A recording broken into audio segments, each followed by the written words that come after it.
بسم الله الرحمن الرحيم. إن الحمد لله وله الكبرياء في السماوات والأرض وهو العزيز الحكيم. قال تعالى: والفجر وليال العشر.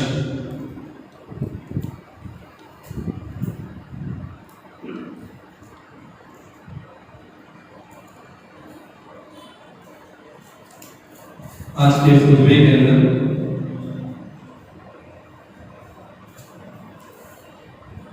جو مضمون تھا وہ آنے والے مبارک دنوں کے متعلق قرآن مجید اور سنت رسول سے رہنمائی.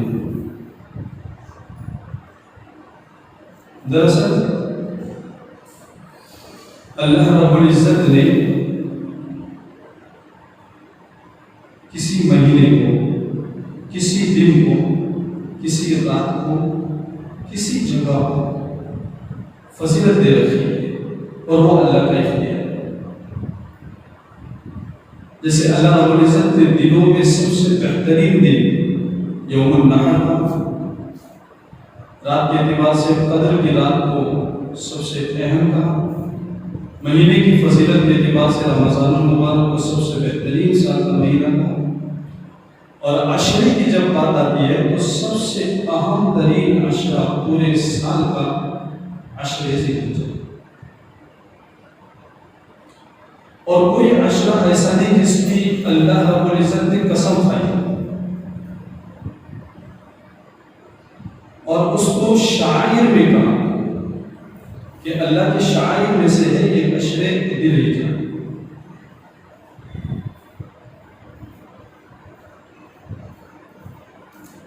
اسی لیے اللہ رب العزت نے قرآن مجید میں ان 10 راتوں کی قسم کھائی، والفجر ولیال العشر. تمام مفسرین کا اتفاق ہے کہ اس سے مراد ذی الحجہ کے 10 دن ہے.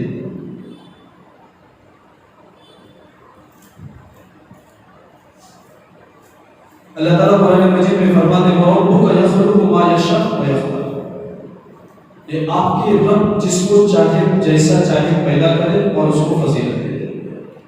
بعض انبیاء کو بعض انبیاء پر، بعض جگہوں کو بعض جگہ پر، بعض وقت کو بعض اوقات پر اللہ رب العزت نے فضیلت دے رکھی ہے. اتنی استطاعت دی ہے، حیثیت دی ہے کہ وہ قربانی کرے، ان کو قربانی کی تیاری اور قربانی کرنے کو حکم دیا ہے. اور قربانی اتنی بڑی عبادت ہے کہ اللہ رب العزت قرآن مجید میں دونوں جگہ پر ایک واحد عبادت ہے جس کو زکوٰۃ کے علاوہ سے ہٹا کر بیان کرتے نماز کے ساتھ. آپ جہاں پر بھی دیکھیے کہ آپ کو ملے گا اقیموا الصلاۃ والزکاۃ، اقیموا الصلاۃ والزکاۃ. دو مقام قرآن مجید میں سے اللہ رب العزت نے بیان کیا جہاں نماز کے ساتھ قربانی کا ذکر کیا. اِنَّا أَعْطَيْنَاكَ الْكَوْثَرَ فَصَلِّ لِرَبِّكَ وَانْحَرْ. کہا تم نماز کو پڑھو. ہر نماز میں توجیہ پڑھی جانے والی وہ آیت قرآنی جس میں اللہ رب العزت نے اعلان کر کے کہا قُلْ إِنَّ صَلَاتِي وَنُسُكِي. تمہاری نماز میرے لیے نماز ہے، میرے لیے قربانی ہے. تو اللہ رب العزت نے اس ایک عمل کو بھی اسی عشرے میں رکھا ہے. یوم النحر کے دن بھی رکھا، یعنی عید والے دن رکھا. عرفہ کا روزہ، عرفہ کے دن کی فضیلت، عرفہ کے دن کی دعا کی فضیلت، عرفہ کے دن کا ثواب، عرفہ کے دن کی اعمال انشاءاللہ آپ کے سامنے آئندہ جمعہ آئیں گے. بس آج ہم آپ کے سامنے صرف اتنی بات عرض کر دیتے ہیں کہ 1 سے 2 دن کے اندر یا 3 دن کے اندر، 2 دن یا 3 دن کے بعد انشاءاللہ عشرے ذی الحجہ شروع ہو جائے گا جس کے قرآن و حدیث میں بے شمار فضائل ہے. کوشش ہم یہ کریں کہ ان دنوں کے اندر دعاؤں کا کثرت سے اہتمام کریں، تلاوت کا اہتمام کریں، ذکر کا اہتمام کریں. اور یہی وہ عشرہ ہے جس میں ایک باپ کی دعا بیٹے کے حق میں قبول ہوئی. بیٹے اور باپ کی اس تربیت اور آپسی باہمی گفتگو کو اللہ رب العزت نے قرآن کی زینت بنائی. اسی عشرے کے اندر پیش آنے والے اس واقعے کو اللہ رب العزت نے قیامت تک کے لیے امت محمدیہ کو سنت ابراہیم کے نام سے عقیدت دے دیا.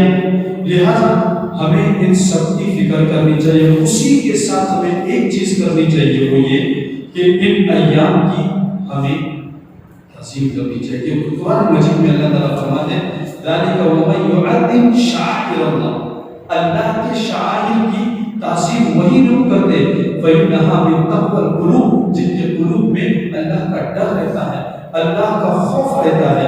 اللہ کے نبی صلی اللہ علیہ وسلم مسجد نبوی میں جگہ بھی معلوم ہے، مجھے وہ دن بھی معلوم ہے، اور وہ دن جمعہ کا دن، عرفہ کا دن تھا، اور آیت الیوم اکملت لکم دینکم تھی، اور میرے نبی آقا صلی اللہ علیہ وسلم عرفہ کے میدان میں تھے. جبرائیل علیہ السلام تکمیل نبوت کی آخری آیت لے کر اترے، اور وہ آیت ہم ایمان والوں کے لیے بھی عید کا دن ہے.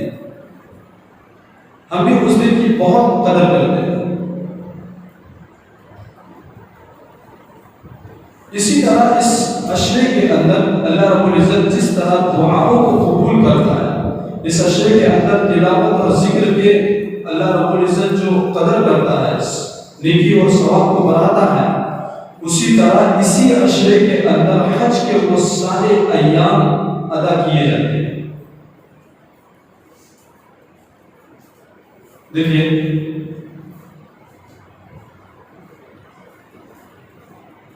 حاجی اس عشرے میں سب سے زیادہ اللہ کے قریب ہو کر، ایک لباس میں ہو کر تمام کعبۃ اللہ کے قریب جمع ہو جاتے ہیں، اللہ کے گھر کے مہمان بن جاتے ہیں. اور کوئی موقع ایسا نہیں آتا جب امت کی اتنی کثیر مقدار پورے عالم سے ایک جگہ پر جمع ہو گئی اور سب کی تلبیہ ایک لبیک اللہم لبیک. پورے سال میں توحید کا نعرہ، اور پورے سال میں توحید اور کلمہ توحید اس سے زیادہ کبھی نہیں پڑھا جاتا جتنا ان ایام میں. عرفے کے دن حاجی ایک جگہ پر جمع ہو کر جب ان کلمات کو کہتے ہیں تو ہمارے پیارے نبی صلی اللہ علیہ وسلم المعجم الکبیر والبزار میں روایت فرماتے ہیں کہ اللہ رب العزت نے اس سے زیادہ کسی اور دن میں جہنم سے لوگوں کو خلاص نہیں کی. صاحب آسمان پر آتے رہتے ہیں اور وہاں پر فرشتوں سے کہتے ہیں کہ معلوم ہے میری خوشی کا آج کیا مقام ہے، کیا اندازہ، کیا ٹھکانا. فرشتے کہتے ہیں اللہ رب العزت آپ بتا دیجیے. کہتے ہیں کہ آج دیکھو پورے میرے لوگ میرے کلمے کو پڑھ کر، میری توحید کو پڑھ کر، میری کبریائی کو بیان کر کے ایک جگہ پر جمع ہوں. آج میں بہت خوش ہوں. چنانچہ میں اپنی خوشی سے بے شمار جہنمیوں کو آج جہنم سے آزاد کر رہا ہوں. اللہ کے رسول صلی اللہ علیہ وسلم نے ہمیں ان ایام میں جہاں روزے رکھنے کی ترغیب کی، ان ایام میں تلاوت قرآن کے ساتھ ساتھ اللہ رب العزت نے جن کو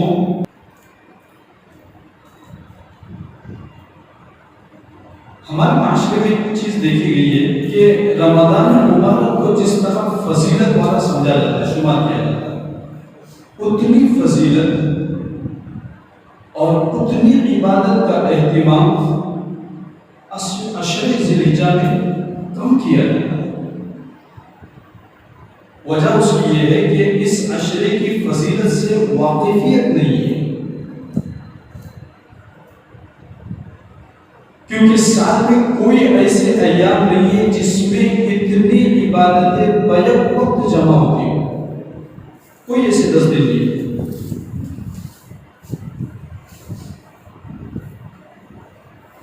حج کے اعمال لے لیجیے، ان 10 دنوں کے علاوہ حج کے اعمال اور دنوں میں اگر کوئی کرنا چاہیے تو اس کا حج نہیں ہوگا.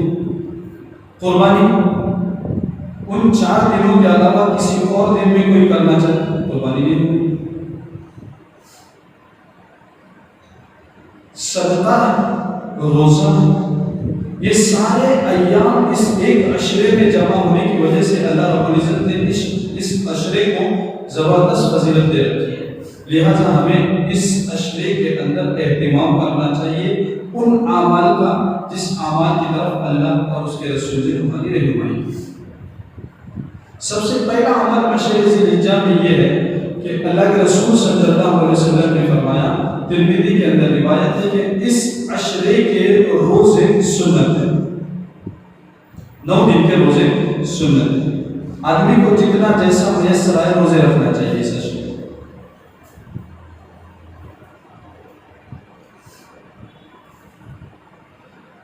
نمبر 2 چیز، اس عشرے کے اندر تلاوت قرآن اور دعا کی کثرت کرنی چاہیے، کیونکہ یہی وہ عشرہ ہے اور اسی عشرے میں وہ دن ہے جس میں قرآن مجید کی تکمیل ہوئی ہے۔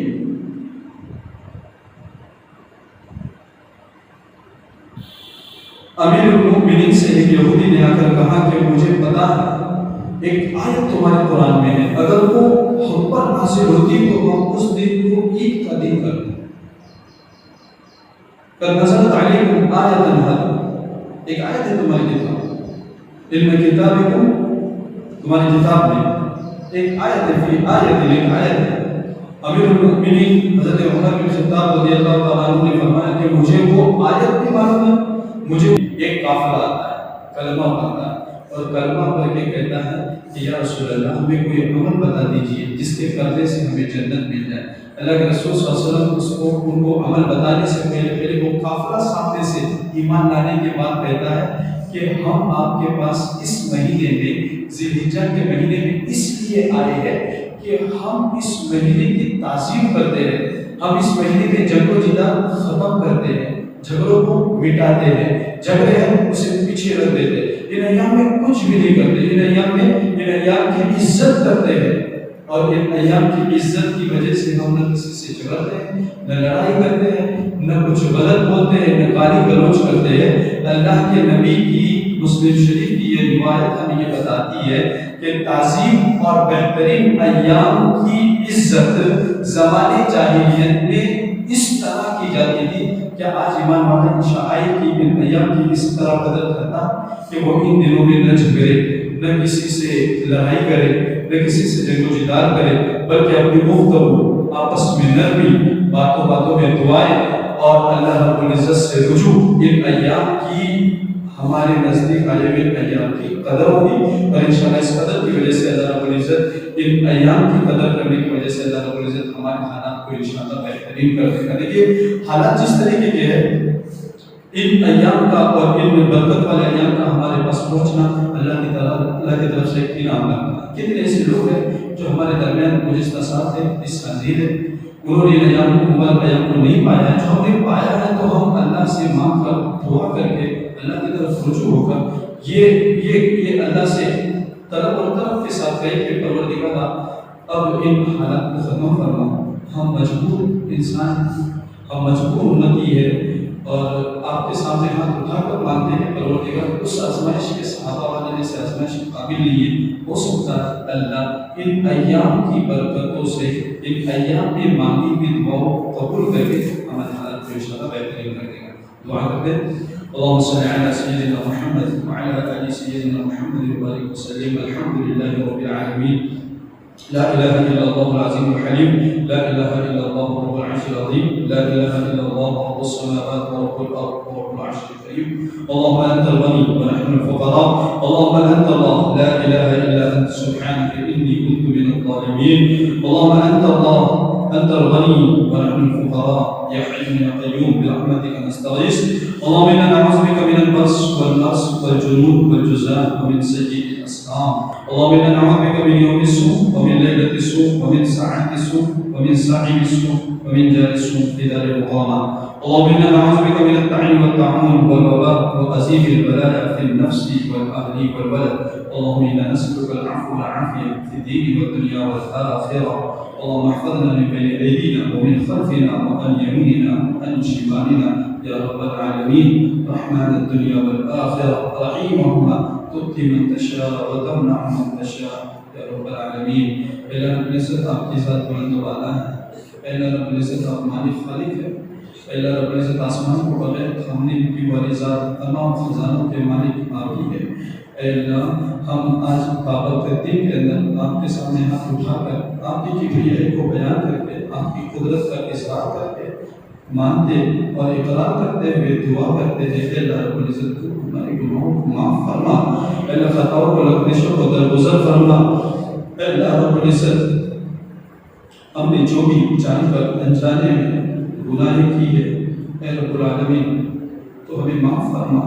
اللہ رب العزت ان بابرکت ایام تک ہمیں پہنچایا ہے، صحت والی عافیت والی زندگی نصیب فرما۔ اللہ رب العزت ان ایام کی برکات نصیب فرما، اللہ ان کی دعائیں نصیب فرما، اس ایام کے اسرار نصیب فرما۔ اللہ رب العزت ان ایام کے اعمال کو کرنے کی توفیق ہدایت نصیب فرما۔ اللہ اخلاص للہ فی اللہ کام کرنا نصیب فرما۔ اللہ ہم آپ کے سامنے ہاتھ اٹھا کر دعا مانگتے ہیں، حالات سے سب مجبور ہیں۔ اللہ رب العزت معصوم بچے بڑے بزرگ ہر کوئی تکلیف میں مبتلا ہے، اللہ رب العزت ہر کوئی مجبور ہے، ہر کوئی مشکل میں۔ اے اللہ جنہیں عافیت عطا کی ہے وہ عافیت میں ہے، جو مشکلوں میں ہے وہ مشکلوں میں ہے۔ اے اللہ ہم صبر اور شکر کے ساتھ آپ کے سامنے جھولی پھیلا کر دعا مانگتے ہیں، بہترین حالات نصیب فرما۔ اللہ اس وبا کو ختم فرما، ہمارے ملک سے اس وبا کو ختم فرما، پورے عالم سے ختم فرما۔ اللہ رب العزت بچے کی، بچوں کی، سب کی، بزرگوں کی حفاظت فرما، بڑوں کی حفاظت فرما۔ اے مولا کریم، اے آقا ہم آپ کے سامنے محمد رسول اللہ صلی اللہ علیہ وسلم کی امت ہونے کی حیثیت سے دعا مانگتے ہیں۔